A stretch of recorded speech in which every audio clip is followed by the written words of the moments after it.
يا إله العالمين بك دوما نستعين، يا رحيما بالبرايا يا مجيب السائلين.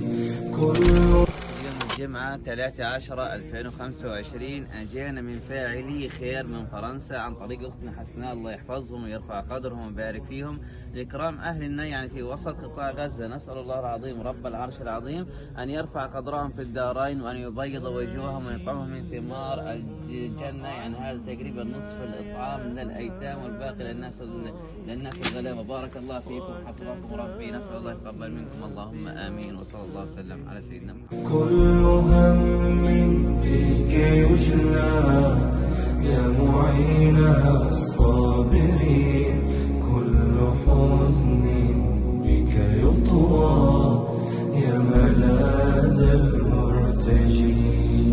فرج اللهم عنا يا أمان الخائفين، وتداركنا بنصر منك يخزي الظالمين.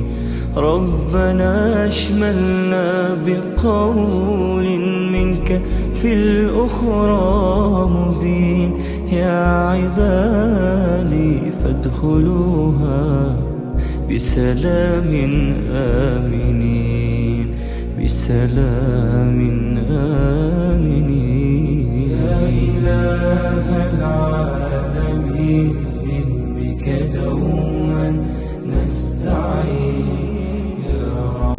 بارك الله بالأخوة المتبرعين، وألف ألف شكر لهم، إجت في وقت. شكرا لأخواننا المتبرعين. بارك الله فيكم، شكرا جميعا. شكرا.